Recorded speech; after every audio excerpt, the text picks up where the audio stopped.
commence par qui? La grande affaire du moment dans la presse. La grande affaire? Eh oui, c'est les La impôts. brigade du Tigre? Non. Non, c'est les impôts, c'est la brigade des impôts. C'est plutôt la brigade financière. Parce que les impôts augmentent-ils ou n'augmentent-ils pas? Vont-ils augmenter ces prochains mois ou pas? Il y a les déclarations gouvernementales d'un côté, vous savez, et puis il y a la presse de l'autre, qui est sceptique, la presse. Vous voyez les Échos, la fin des hausses d'impôts, le doute, ou bien le Figaro carrément parle d'une promesse déjà démentie. En matière de hausse d'impôts, promesse de François Hollande à la télé la semaine dernière qui avait promis aucun impôt supplémentaire sur qui que ce soit. Mais selon le Figaro, en fait, plusieurs techniques seraient déjà utilisées pour augmenter les impôts sans le dire. On ne change pas le pourcentage de l'impôt, mais on augmente son assiette, c'est-à-dire le nombre de gens qui sont concernés par cet impôt. Et puis surtout, il y a les collectivités locales. Alors voyez ces schémas. C'est toujours le Figaro et les Échos. D'un côté, à droite, vous voyez la courbe des dépenses des collectivités locales, les régions, communes et départements. Augmentation de 20 milliards depuis 5 ans. Et même si on compte que l'État aide de moins en moins ces collectivités locales, vous voyez, c'est l'autre schéma, celui de gauche, même si on compte cette baisse de la subvention de l'État, eh bien, au final, c'est quand même une augmentation assez nette des impôts des communes et départements. Il n'y a guère que les régions pour lesquelles ça baisse. Le Canard enchaîné rappelle que ces dépenses de fonctionnement, donc pas ce qui est redistribué sous forme de prestations sociales, les dépenses de fonctionnement, par exemple les bâtiments et les employés d'une commune ou d'un département, ces dépenses ont encore augmenté de 3% l'an dernier pour les collectivités locales, moitié plus que les dépenses de l'État, les fonctionnaires nationaux qui sont plus raisonnables.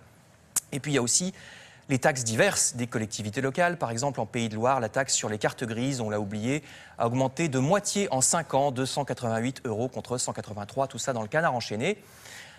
Alors on pourrait dire, oui, mais ça, le gouvernement n'y peut rien, c'est les collectivités locales. Bah oui, mais le site internet du Figaro nous rappelle que le gouvernement a quand même décidé d'augmenter les frais de notaire. Alors ce qu'on appelle les frais de notaire, en fait, quand on achète un logement, c'est pas que pour les notaires, c'est surtout une taxe justement pour les collectivités locales.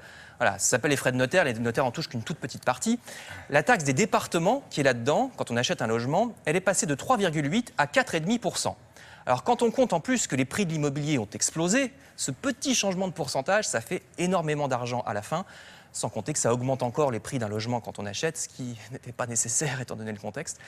Et puis quand il y en a... Bien ça. Mais est-ce qu'on sait s'il y a une équipe de gens qui réfléchissent toute la journée pour trouver des petits trucs comme ça partout? Probablement. Mais il faudrait qu'on aille les voir, les gars. Salut les gars, bien joué. Et si vous y arrivez... Ah ouais.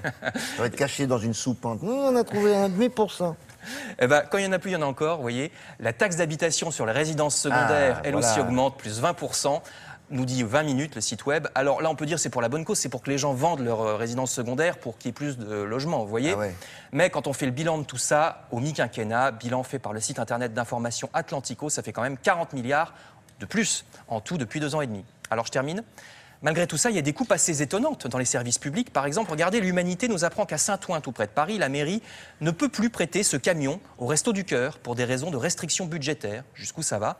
On ne s'étonnera pas dans ce contexte de cette dernière info que je vous donne avec Direct Matin. Le budget de Noël des Français est en train de s'effondrer, moins 5,5%, 30 € de moins par famille prévu cette année par rapport à l'an dernier. On ne s'étonnera pas. Merci beaucoup. Une nouvelle application originale pour découvrir, tiens, à propos de Noël et de table, de nouveaux restos. Laura, c'est bien ça? C'est ça, William.